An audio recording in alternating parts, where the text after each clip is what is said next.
ओम सहना भवतु सहनो भुनक्तु सह वीर्यं करवावहै तेजस्विनाभमधीतमस्तु मा विद्वेषावहै।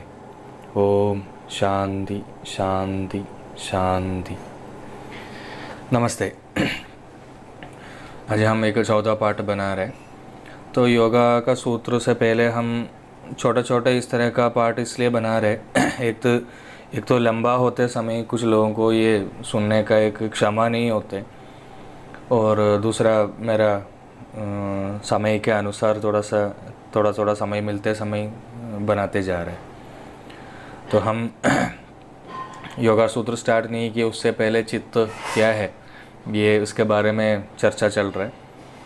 तो हम चित्त का 3 शील बताया था ऑलरेडी पहले, प्रज्ञाशीलम, प्रवृत्तिशीलम और स्थितिशीलम।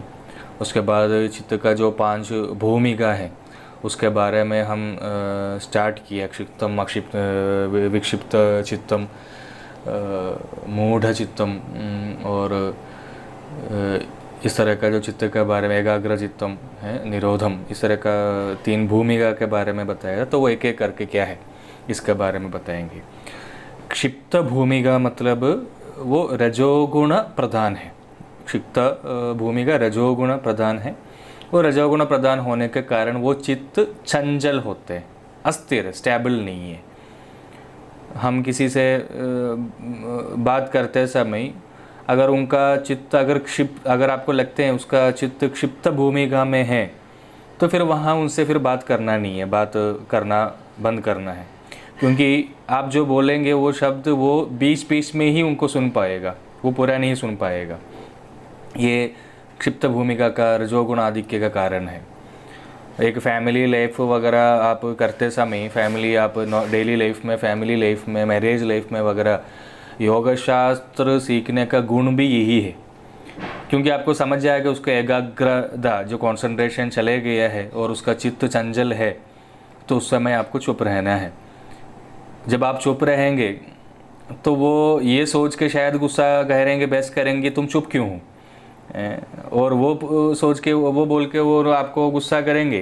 तो वहाँ पे आपका रजोगुण बढ़ेगा और आपका चित्त भी चंचल होगा और क्षिप्त होगा और आप भी उससे लड़ाई करेंगे। ये तो दोनों वहाँ पे इक्वल हो गया, तो फिर दिक्कत नहीं है। दोनों लड़ाई करने के बाद जब फिर दोबारा कभी ये बात होते समय वो आपको इसके बारे में बोलते थे, आपको भी बोलते, आप भी ज़्यादा कुछ बोलने का ज़रूरत नहीं है क्योंकि आप भी मुझे बहुत गलत शब्द इस्तेमाल किया था। तो दोनों वहाँ पे बराबर हो जाते हैं अगर दूसरा को भी रजोगुण अगर वहाँ पे बढ़ जाते हैं तो क्षिप्त भूमिका में चित्त बहिर्मुख है, बाह्य कारण सभी चीज़ें वहाँ पे आएगा। बहिर्मुख होने के कारण ये चित्त संसार, सुख, दुखादि विषय में प्रवृत्ति करेगा। जो प्रज्ञा होने के बाद प्रवृत्ति में आ जाएगा। दूसरा जो चित्त मूढ़ चित्त, वहाँ पे कोई हलचल नहीं होगा, वो तमोगुण प्रधान है। जितना भी आप उससे चिड़चिड़ा दो, बात करो, कुछ भी करो, वो बिल्कुल हिलेगा भी नहीं है, ना उससे मुंह से कोई शब्द आएगा। वो मूढ़ अवस्था है, ये तमोगुण का कारण है। ये भी समाधि का रास्ता नहीं है क्योंकि यहाँ पे चित्त विचार शून्य है। वो चित्त का अंदर किसी प्रकार का विचार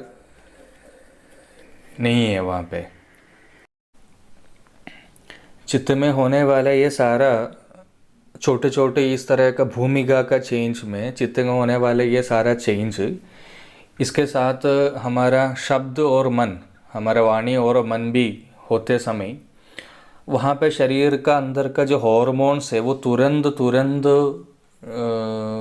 चेंज होते जाते हैं। T3, T4, FSH जैसा हॉर्मोन्स बदलते रहते हैं, या बढ़ते जाते, घटते जाते, बढ़ते जाते हैं, केवल ये शब्द और मन के कारण।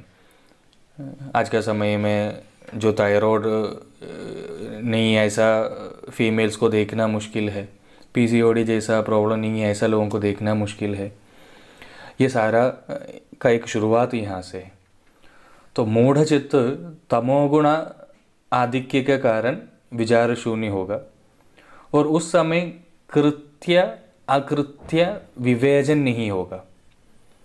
मतलब क्या करना है क्या नहीं करना है इसका एक ज्ञान वहाँ पे होगा नहीं है, और उस समय क्रोध का जन्म होगा, क्रोध हो जाएगा और वो विरुद्धादि प्रवृत्ति में उसको ले जाएगा। किम कर्तव्य मूढ़ावस्था इसको ऐसा बोलते हैं। मतलब क्या करना है क्या नहीं करना है ये समझ नहीं आता वो सिचुएशन। एक्चुअली क्रोध जो है वो मूढ़ावस्था में है। ज़्यादातर लोग रजोगुण आधिक्य को समझते हैं, रजोगुण नहीं है, क्रोध मूढ़ावस्था में होते हैं। क्योंकि रजगुण आधिक्य क्षिप्त में वहाँ पे हम पहले एक्ट करते हैं, प्रवृत्ति करते हैं, और यहाँ पे क्या करना चाहिए ये समझ नहीं आते, और यहाँ पे वो करने के बाद फिर उनको ऐसा मूढ़ावस्था में जाएगा। वो क्या वो जो किया उसके बारे में सोच विचार करेंगे, क्रोध आएगा। वो करने के बाद ही क्रोध आ सकते हैं, पर मूढ़ावस्था में वो कुछ करेगा नहीं है लेकिन करने का मन होगा भी है। ये एक अवस्था क्रोध पैदा करते हैं।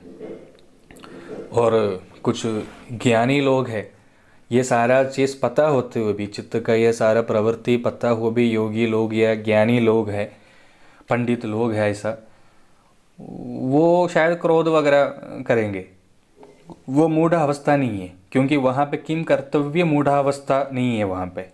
क्योंकि बाकी जो दिखने वाले लोगों के लिए वो शायद कुछ कर नहीं रहे, लेकिन वो प्रवृत्ति कर रहे वहाँ पे। उनके लिए दुनिया केवल एक मजाक है।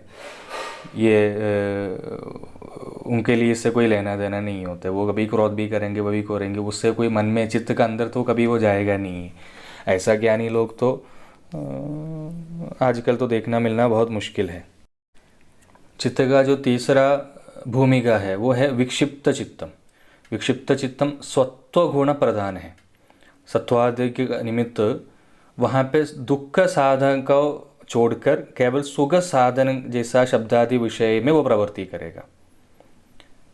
मतलब विक्षिप्त अवस्था में चित्त प्रधान होते हैं। सत्व का गुण होने के कारण यहाँ पे चित्त चंचल न होते हुए एक प्रिय विषय में, एक फेवरेट विषय में उनका मन उनका साथ जाते हैं। इसलिए क्षिप्त चित्त से बेहतर है, विशिष्ट है विक्षिप्त चित्त। लेकिन ये तीनों भूमिका समाधि का रास्ता नहीं है, क्योंकि ये तीनों बहिर्मुख चित्त का प्रवर्तन है या कर्म है। चित्त का टोटल जो 5 भूमिका होती है, इसमें ये तीनों बहिर्मुख है, अंतर्मुख नहीं है। 14 भूमिका है जो एकाग्र भूमिका, इसको बहिर्मुख अंतर्मुख ये दोनों का मिक्स है यहाँ पे, ये दोनों बोल सकते हैं। यहाँ पे एक सिर्फ एक विषय का कॉन्सेंट्रेशन, एक ही विषय में सेंट्रलाइज्ड होना, एक विषय चिंतनम, ये बहिर्मुख चित्त से अंतर्मुख चित्त के जाने का पहले स्टेप है। एक ही विषय का ऊपर विचार करते रहेंगे। इसलिए जो बहिर्मुख चित्त को अंतर्मुख चित्त में लाने के लिए शास्त्रों में जपम तपम जैसा आदि का वर्णन किया है। लेकिन जप वगैरह करते समय, स्टार्ट करते समय भी इस अवस्था में नहीं आएगा, क्योंकि आप कृष्ण को, राम को, किसी को भी आप जप करने के लिए बैठेंगे, उस समय आप उसका पैर, उसका पाँव, उसका सब आपको मन में दिखने शुरू करेंगे, तो भी एक विषय चिंतन में आएगा नहीं वो। तो एक विषय में चिंतन में आने के लिए वो प्रैक्टिस करते रहेंगे। इसके लिए जप तप वगैरह भी बताया गया है। एक विषय चिंतन मतलब वहाँ पे किसी अन्य विषय है ही नहीं है, शब्दादि विषय कुछ भी नहीं है वहाँ पे। कुछ लोग इसका ऊपर बहुत ज़्यादा मजाक करते हैं, उल्लू बनाते हैं कि आप आंखें बंद करको आसमान देखो, आंखें बंद करको समुद्र देखो, आंखें बंद करके दिया देखो। आप जहाँ जहाँ देखेंगे वहाँ सब आपका विषय भी आपका साथ आते हैं। आपका बीवी होंगे वहाँ पे, आपके बच्चे होंगे वहाँ पे, आपका गर्लफ्रेंड होंगी, आपका बॉयफ्रेंड होंगे, आपने जिससे लड़ाई किया वो होंगे। आप आसमान में देखेंगे, आसमान में वह आके आपके साथ आएंगे। आप समुद्र में देखेंगे तो समुद्र के अंदर आपका अंदर आएंगे। तो इस तरह का आप जहाँ जहाँ जाएंगे तो वो एकाग्र वहाँ पे मिला नहीं है। ठीक है, मतलब एकाग्र भूमि का मतलब वहाँ पे केवल एक विषय होगा। और ये आपका लगातार का परिशीलन मतलब लगातार ट्रेनिंग का कारण भी आपको ये मिल सकता है। और जन्म गुण बाय बर्थ आपको ये गुण मिल सकता है। तो ये ट्रेनिंग मतलब आपको आप करते समय अन्य विषय आते समय उसको आप फोर्सफुली रोक के आप उस चीज़ को इस एक विषय में आपको लेकर आ सकते हैं। अभी जो ये जो एकाग्र भूमिका है ये भी समाधि तक पहुंचने लायक एक भूमिका है।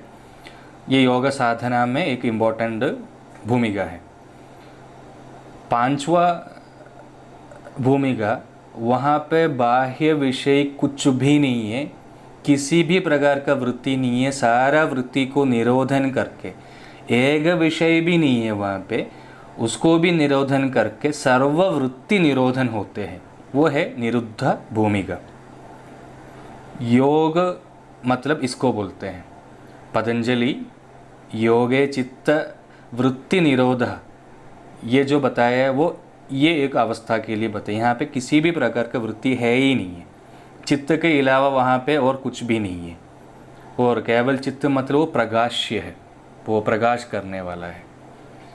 और ये यहाँ तक पहुँचने के लिए या यहाँ तक आपको प्रैक्टिस करने के लिए पतंजलि महर्षि ने योग सूत्र का रचना किया है।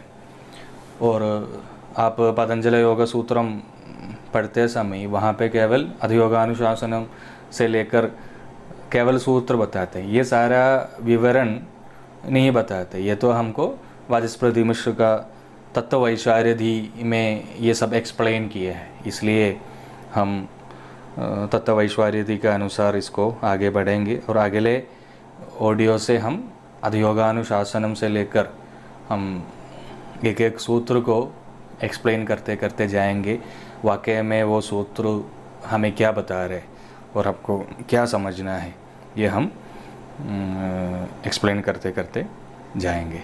धन्यवाद।